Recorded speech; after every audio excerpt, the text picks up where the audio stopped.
नमस्कार साथियों, बहुत बहुत स्वागत है आपका आज के सेशन में। मैं हूं अभिषेक अवस्थी और आप देख रहे हैं का टाउन। साथियों, आज के इस वीडियो में हम लोग डिस्कस करने वाले हैं कुड़िंद राजवंश के बारे में। साथियों, अगर हम लोग उत्तराखंड के प्राचीन राजवंशों की बात करें तो तीन जो है राजवंश उनके नाम निकलकर सामने आते हैं।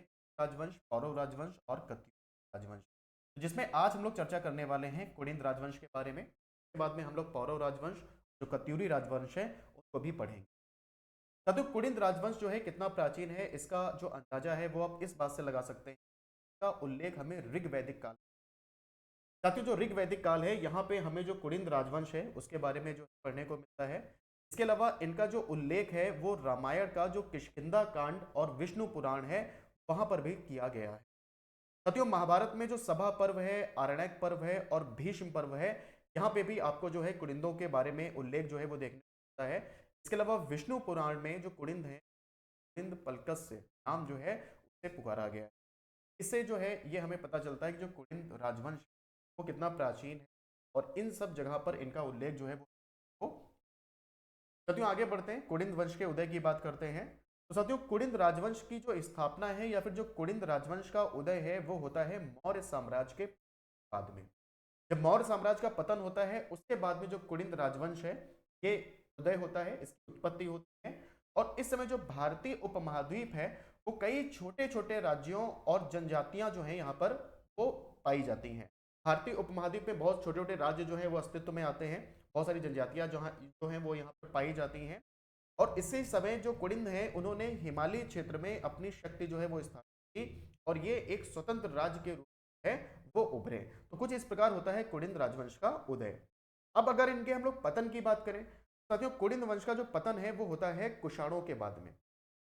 कुड़िंद राजवंश का जो पतन है वो लगभग 300 ईस्वी के आसपास होता है, जब कुषाण साम्राज्य जो है उसने इस क्षेत्र पर अपना प्रभुत्व जो है वो स्थापित कर। दो इंपॉर्टेंट फैक्ट आपको याद रखने हैं यहां से। कुड़िंद वंश का उदय होता है मौर्य साम्राज्य के पतन के बाद और कुड़िंद वंश का पतन होता है कुषाण साम्राज्य के आगमन के बाद। आगे बढ़ते हैं, अब हम लोग बात करते हैं इनकी प्रशासन और इनकी शासन व्यवस्था।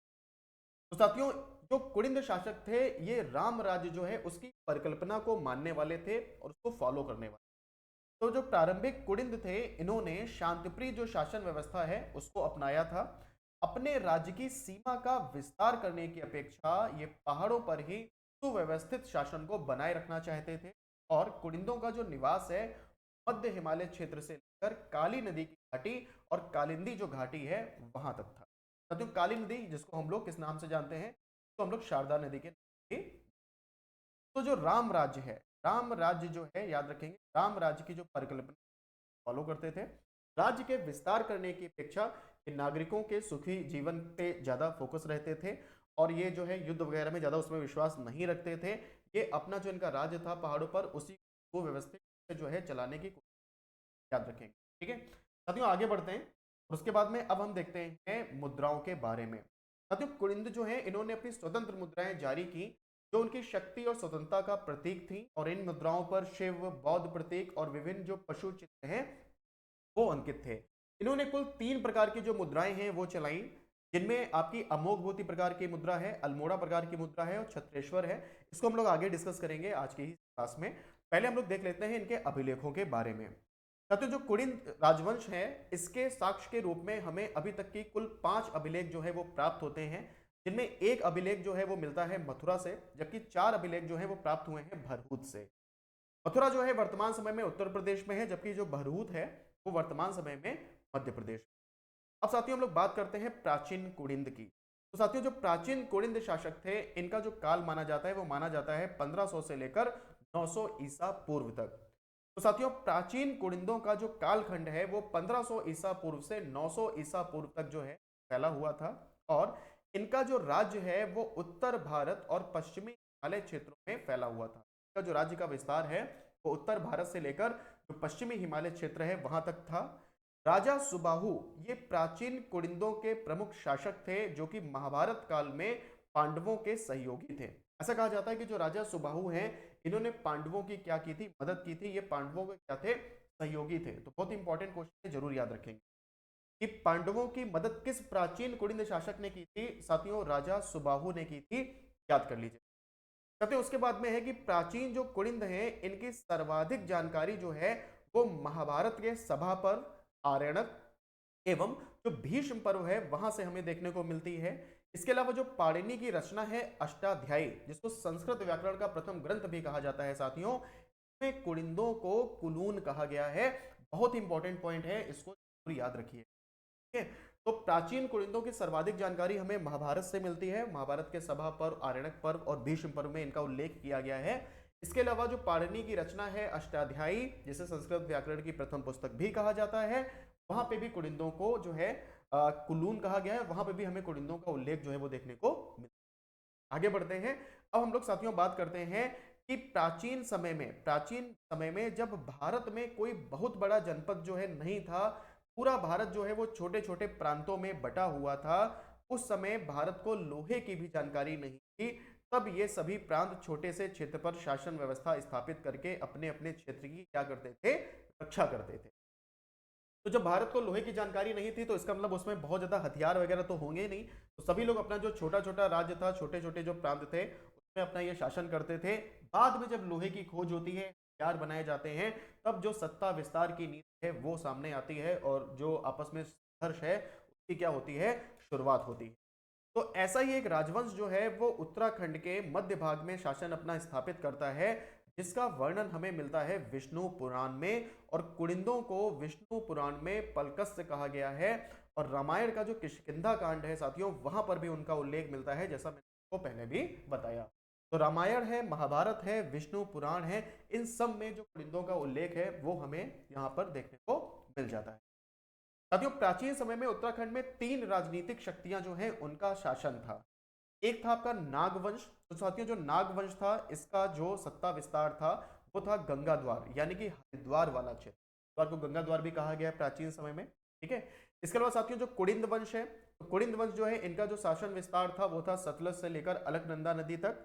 और उसके बाद में असुरबाण है साथियों, इनका जो विस्तार था वो था श्रीनगर और मंदाकिनी के उत्तरी भाग का क्षेत्र, तथा इसके अलावा राज्य में खस, तड़गड़ आदि अन्य जो जनजातियां हैं वो भी निवास जो है वो कर रही थी। तो प्राचीन समय में ये 3 राजनीतिक शक्तियां जो है हमें उत्तराखंड में देखने को मिलती है, जिनमें नागवंश है, कुड़िंद वंश है और आपके असुरबा। आगे बढ़ते हैं साथियों। उसके बाद में अब हम देखते हैं कि जो कुड़िंद हैं इनको और किस किस नाम से पुकारा गया है। तो साथियों कुड़िंद जो हैं इनको महाभारत में द्विज श्रेष्ठ भी कहा गया है।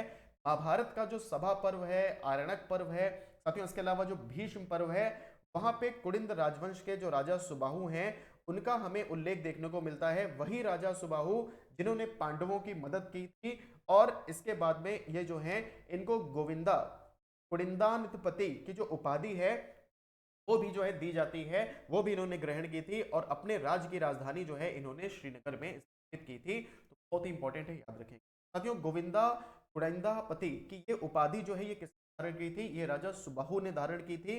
कुड़िंद राजवंश के प्राचीन शासक थे राजा सुबाहु, और इन्होंने जो है पांडवों की मदद भी की थी, ये पांडवों के सहयोगी भी थे।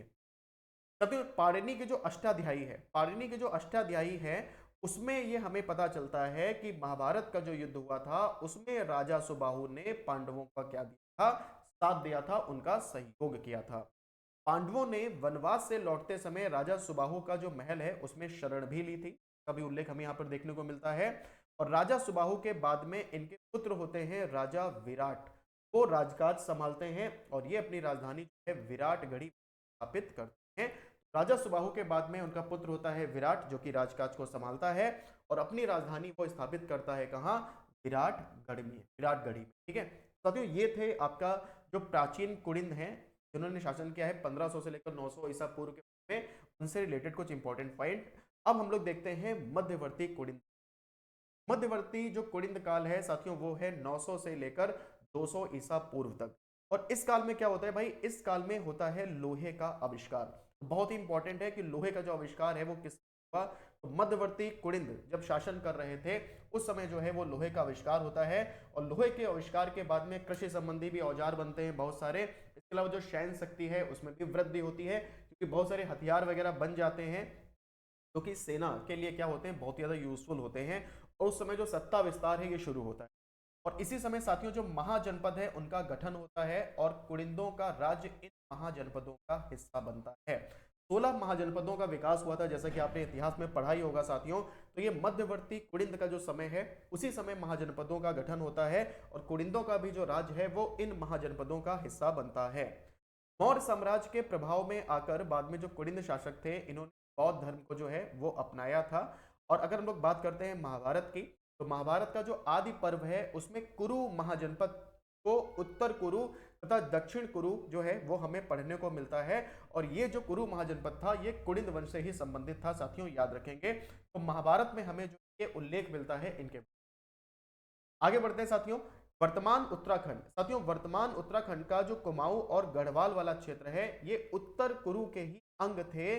कुड़िंद जो है राजनीतिक दृष्टि से स्वतंत्र थे, लेकिन वे कुरु राज्य को समय समय पर कुछ जो भेंट है वो प्रदान किया करते थे। ये भी इंपॉर्टेंट पॉइंट है, याद रखें। आगे बढ़ते हैं साथियों, देखते हैं अगला पॉइंट क्या है। साथियों मध्यवर्ती जो कुड़िंद शासक हैं, मध्यवर्ती जो कुड़िंद शासक हैं, उन्होंने अपनी राजधानी है वो कालकूट में स्थापित की थी, जिसका उल्लेख जो है साथियों कालसी अभिलेख में मिलता है। कालसी अभिलेख देहरादून के पास में है, अशोक ने इसका निर्माण कराया था। और इस अभिलेख में जो है कुड़िंदों को पुलिंदा कहा गया है। बहुत इंपॉर्टेंट पॉइंट है साथियों, याद रखेंगे कि कालसी अभिलेख में जो कुड़िंद हैं उनको क्या कहा गया है, तो साथियों इनको पुलिंदा कहा गया है। और कालसी अभिलेख जो है ये मिलता है आपको देहरादून के पास में, मौर्य वंश से संबंधित है। अशोक ने इसकी क्या करवाई थी, स्थापना करवाई थी। आगे बढ़ते हैं साथियों, कालसी अभिलेख का निर्माण, कालसी अभिलेख का जो निर्माण है वो मौर्य वंश के सम्राट अशोक के द्वारा कराया गया था। मौर्य वंश का जो संस्थापक था चंद्रगुप्त मौर्य, उसने पहली बार भारत में एक छत्र शासन स्थापना जो है वो की थी, जिसके बाद उत्तराखंड के सभी जनपद मौर्य वंश के अधीन हो गए थे।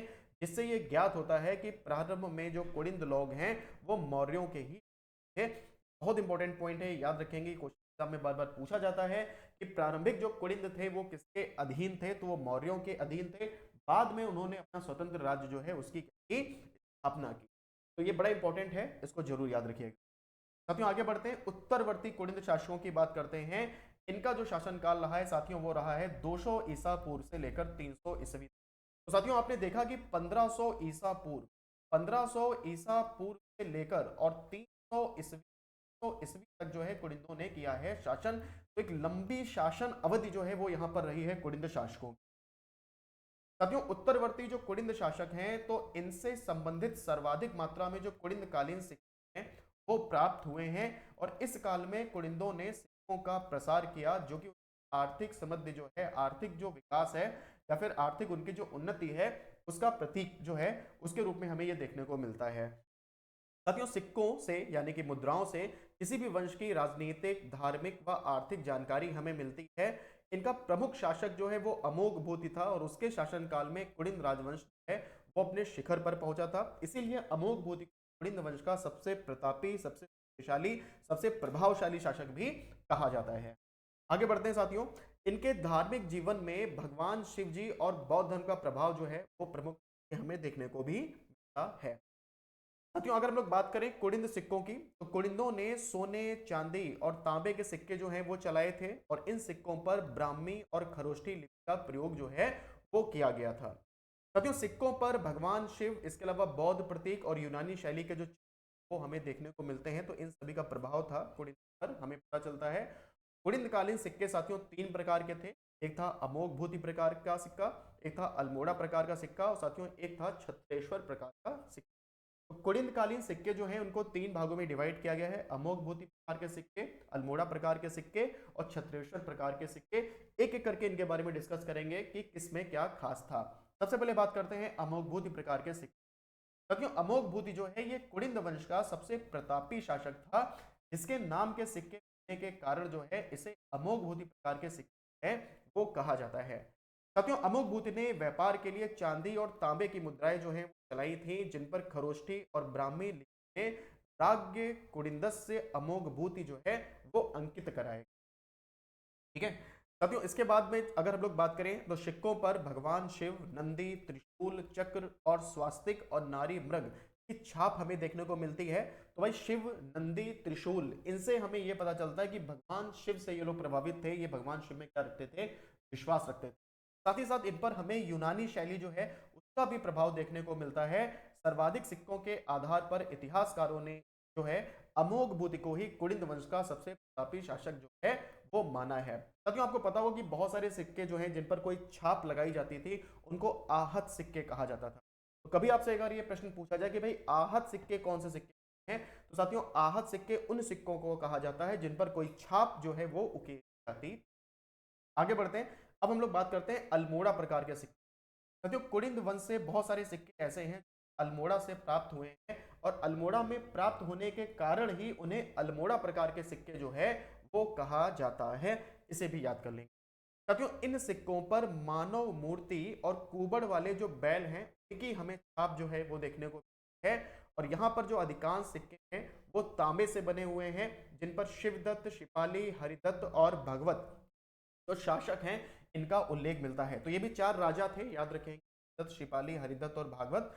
तो इनका नाम हमें देखने को मिलता है और किन सिक्कों में देखने को मिलता है, जो अल्मोड़ा प्रकार के सिक्के जो अल्मोड़ा में प्राप्त हुए उन पर देखने को। साथियों वर्तमान में जो ये सिक्के हैं ये स्थित हैं कहाँ, ये जो है सुरक्षित रखे गए हैं लंदन के संग्रहालय में, लंदन के म्यूजियम में, इंग्लैंड में है भाई वर्तमान टाइम में ये सिक्के, याद रखेंगे। साथियों उसके बाद में आता है छत्रेश्वर प्रकार के सिक्के। साथियों छत्रेश्वर प्रकार के जो सिक्के हैं ये कुलिंद वंश के शासक छत्रेश्वर के द्वारा जारी किए गए थे और इनका भी जो निर्माण है साथियों वो तांबे से हुआ था और इन पर ब्राह्मी लिपि में जो भगवत छत्रेश्वर है वो अंकित किया गया था, याद रखेंगे। और इन सिक्कों पर कुषाण शैली का प्रभाव हमें स्पष्ट रूप से दिखाई देता है। तो भाई देखो यूनानी प्रभाव भी हमको दिखाई देता है कुलिंदों के सिक्कों पर और यूनानी प्रभाव के अलावा, यूनानी शैली के अलावा हमें जो कुषाण शैली है उसका प्रभाव भी देखने को मिलता है और खासकर हमें देखने को मिलता है ये छत्रेश्वर प्रकार के जो सिक्के हैं साथियों।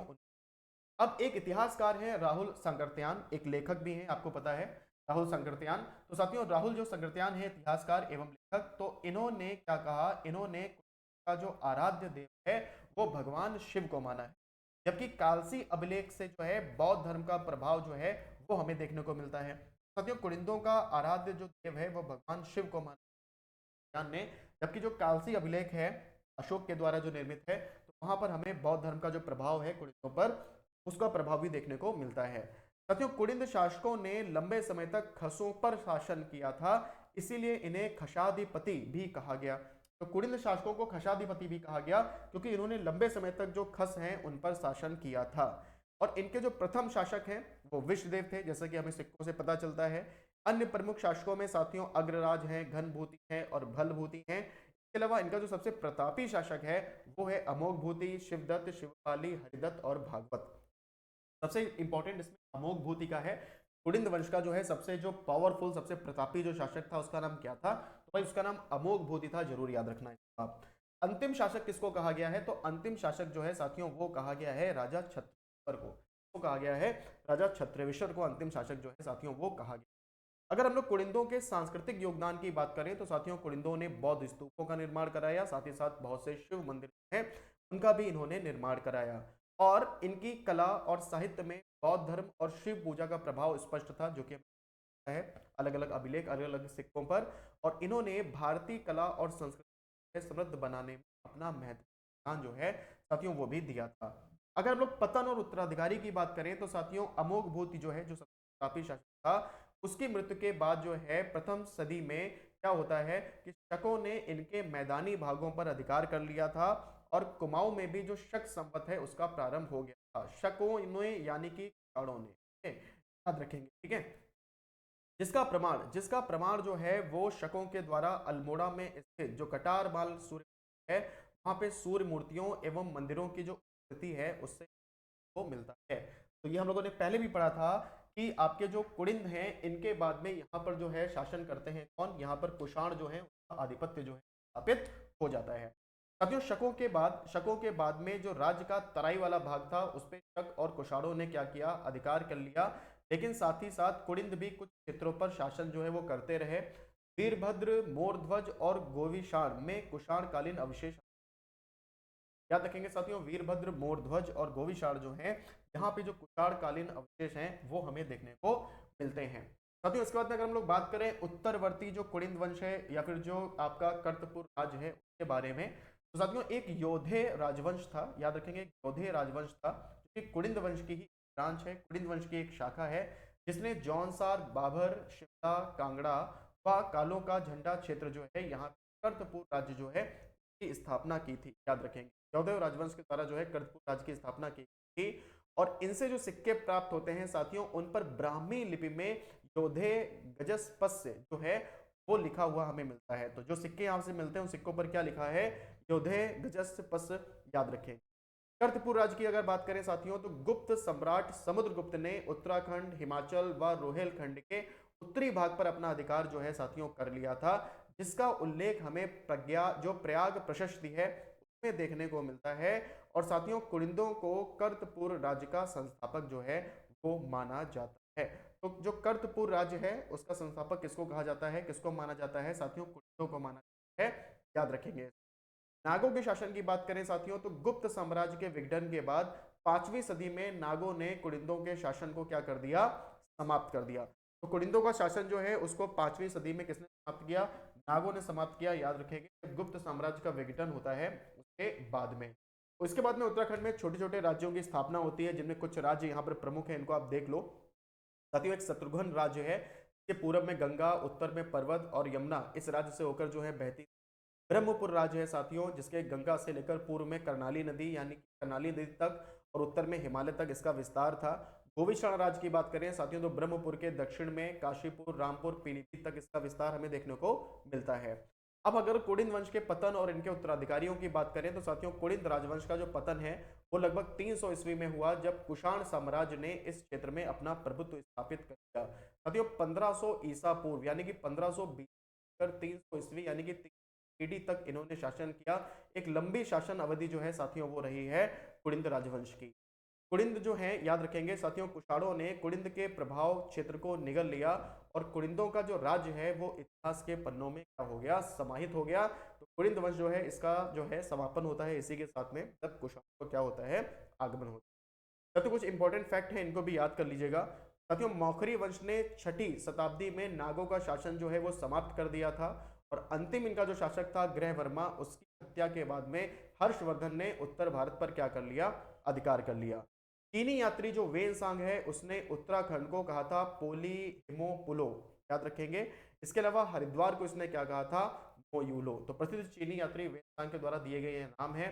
और आपको पता होगा कि वेनसांग के द्वारा लिखी गई जो पुस्तक है उसका नाम की।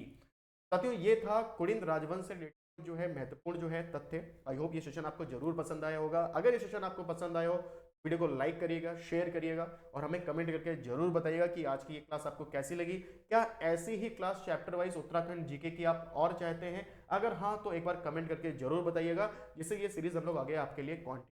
फिलहाल आज के लिए इतना ही, मिलते हैं अगली क्लास में, तब तक के लिए गुड बाय।